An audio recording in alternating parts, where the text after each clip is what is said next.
Welcome to our community. Susie Thomas here with you this morning, and so happy to welcome our guest this morning, Don Harper. Can't really say he's a local author anymore, but he certainly is a homegrown author. Good morning, Don. Good morning, Susie. Well, first of all, let's get to know you a little bit and our relationship, how our paths have crossed. Tell everyone a little bit about your relationship in the northern Ohio area and about your work life. Well, I worked for Goodyear for almost 40 years, and you don't go very far up in the chain in Goodyear without coming to Akron for our corporate headquarters. And I did that in 1983.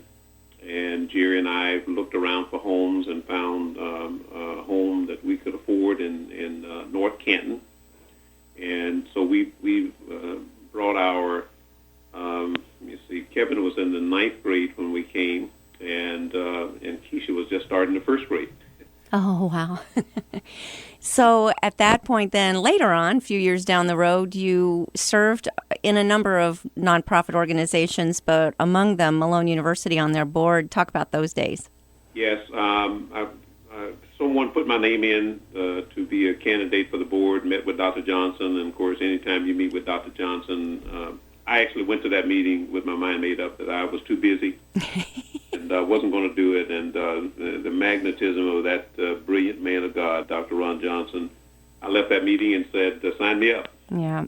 And not knowing that was in 1998. And then in 2004, I worked through a couple of the committees there on the board, and then they asked me to be chairman, which I was just shocked. I'm not I'm not of the Friends faith. I'm not an alum of Malone, and yet they asked me to serve as a chairman. I did that for 6 years. Yeah, those are wonderful years, and I can attest to what those meetings with Dr. Johnson are like. I had a similar meeting with him about 26 or 27 years ago.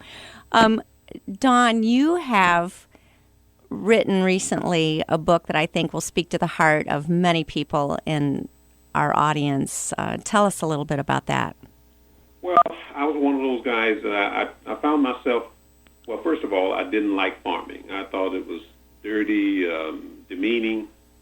I had to miss school most of the time, 20 days a year, picking cotton, and I just didn't think very much of farming. I ended up coming into the work world, and I found myself and got into a position of facilitating management meetings, talking about leaders and whatever. And I ended up telling lots of stories about my dad and watching him do things on the farm with his character, and then how he was able to make that farm really just produce for God. And after 20-something years, people said, well, why don't you write a book about your dad or whatever? And, of course, at 40 and 50, you don't have time for that. Right. And then just about 2 years ago, I had gone to a doctor you don't see very often, the ear, nose, and throat guy, about something that was going on in my throat that wasn't really nothing. And then about a year later, I went back to see him, and when he came in to see me, he said, tell me some more about your dad. Now, here's a guy you see once every 2 or 3 years, and he's asking me, tell me more about your dad. I'm trying to remember. I don't even remember telling you anything about it. Wow.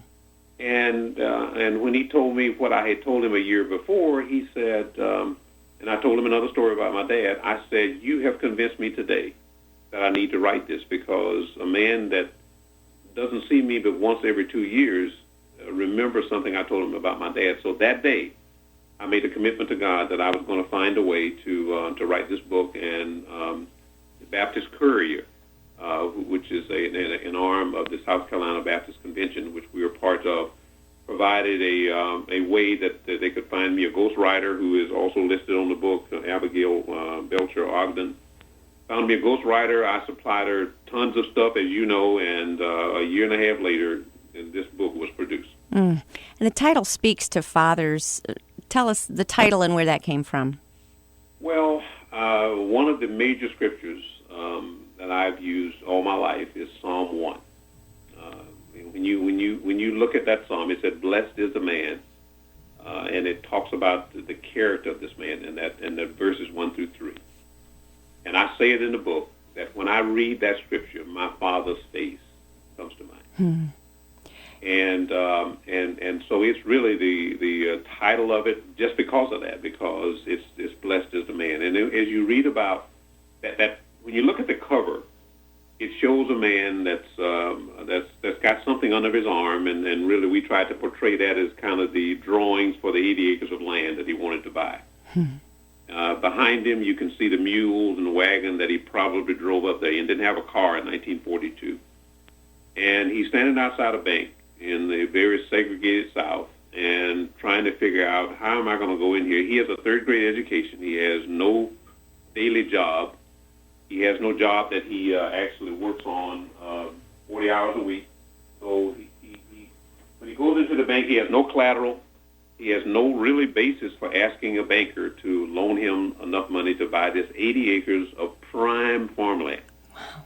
But yet God made it happen. Wow. Because he went into that bank and whatever way, and of course a black man at that time couldn't get an appointment. Yeah. You had to wait until everybody else was finished with their business, and one of those guys would say, well, Lloyd, how can I help you?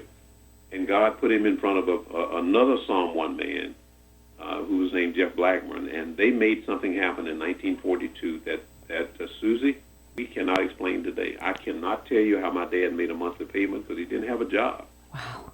So those two men in 1942 came up with a way that Dad could either make a balloon payment in September, October, when he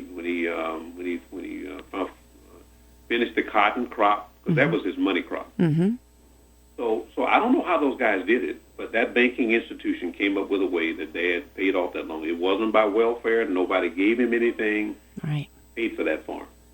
And those two men, I'm going to have to wait till I get to heaven to find out how they did it. I know, just we need the details. And one of the things that I really kick myself from, Susie, but I was born in 1946. And baby boomer kids growing up in African-American families, you really didn't, the whole thing about being seen and not heard, they believed that. And those were times, there were a lot of times that I can, even in the book, I wish I had said, Dad, why did you do that? Or why didn't you do such and such a thing? But you didn't ask them that kind of stuff. And so unfortunately, I can't answer the questions about how did they do it. All I can say is it was a God miracle. Yeah. That's kind of gets into my next question. I was about to ask you, were your times with him, was he intentionally teaching you these values and these virtues? Or do you think this was just such a part of him that you observed it more in his action rather than in your talks together? Well, my dad was not a big talker. My mom never shut up.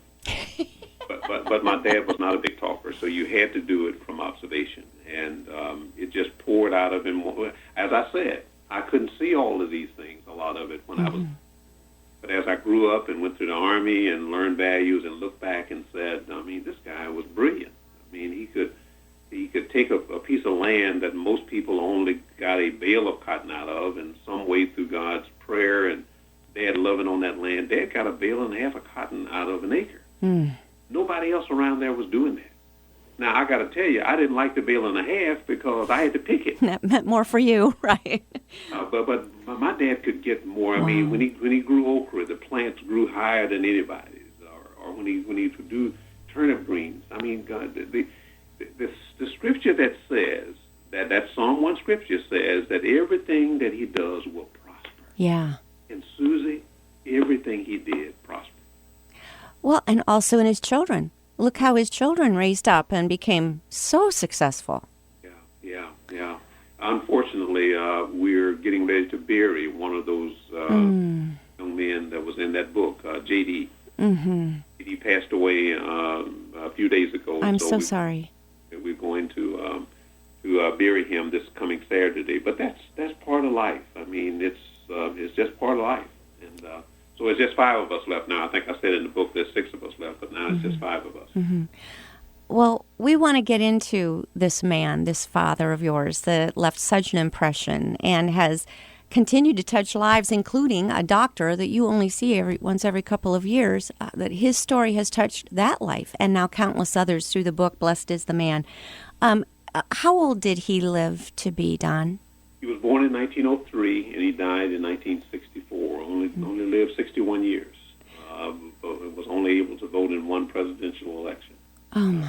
61 years. So you don't have to live 100 years to impact lives. No. And when you think of 80 acres, what kind of help did he have? That's a lot of land. He had lots of children, Susie. That was all you. Well, farmers have children, and he would have loved for Mom to only had boys. He had girls. Sometimes he had 3 in a row. I mean, so he had lots of farming. Very rarely did Dad ever hire anybody to do anything. Now, since he didn't have mechanized equipment, there was things he had to hire a person to do the crop dusting for boll weevers. So he would pay the guy to come and spray the boll weevers and others. And when we baled hay, he would pay another farmer or somebody to come and use his tractor to bale the hay. But everything else we did by hand. We did by mules and hands, chopped cotton. We worked hard. I mean, we had chores before school, we had chores after school, and we missed some school in order, especially for the cotton crop. Mm-hmm. So you couldn't mess around with that. You had to get that in. So a common school period between August and September was, even though we would start school, we would probably miss maybe 3 days the first couple of weeks, and then the second couple of weeks we would only miss 2 days, and then maybe 1 day. So eventually, by the end of October, we were going to school every day. But my commitment was I didn't want to farm the rest of my life. So those days that I went without cell phones and email, I found a way to get my assignments. I never missed the honor roll, and I had 2 other of my siblings, my next older brother and one of my sisters. We were all honor students because we knew that education was the way out of those kind of conditions. Was that something you think your father kind of sort of on the side encouraged? Certainly he wanted to help on the farm. His dream was to have that farm, but also to see his children prosper in other ways. Did he emphasize education, or did he allow you to hate farming so much that was the inspiration itself? I think they encouraged education, but neither one of them had the vision to think that I could become a vice president or right, of a world-class organization. Right, that someone could be a master's degree or someone could own 2 McDonald's. Can you imagine? There wasn't even a McDonald's anywhere where Dad even went. My Dad probably never went more than 100 miles away from the farm. I mean, because you milk cows morning and evening, 7 days a week, 365 days a year. Yeah.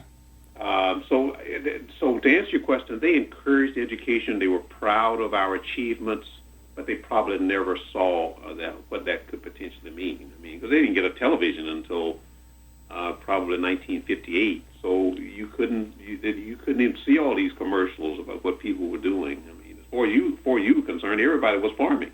Right. So much of what the Bible teaches us, Jesus uses growing in earth, and the Bible teaches so much from growing and farming and planting and reaping and sowing. Did you see him living that out in front of you? Did he use those times as teachable moments, or it was just all observation?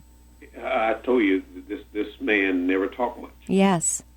So it was mostly observation. You would pick up the things, like I said, his character when he farmed, when he peddled, as we call it, going out to sell vegetables. So you just watched the man. I mean, how people interacted with him and how he interacted with them. There was not a lot of foolishness going on. Now, my dad could laugh. I mean, he could enjoy things, but everything stayed at a very high level. I would watch. I can go back now in my memory and see maybe some of those women that when he was selling them vegetables were trying to get a little fresh or something, but none of that going on with my dad. I mean, he kept everything above board. Yeah. But to answer your question, it was mostly by observation because he was not a person that talked very much. Now, if you asked him a question about something like that, he would tell you a little bit about it, but he was a man of very few words. It's encouraging, I think, to a lot of people to know that time spent with, because parents, you go, did I say the right thing? Did I teach them all the right things? Time spent with you is the most important thing to a child. That's where they're learning everything. Our actions do speak so much louder than our words. We are going to take a quick break, and we'll be back with Don Harper, but be watching for this book, Blessed is the Man. We'll be back after these words. You're listening to Our Community.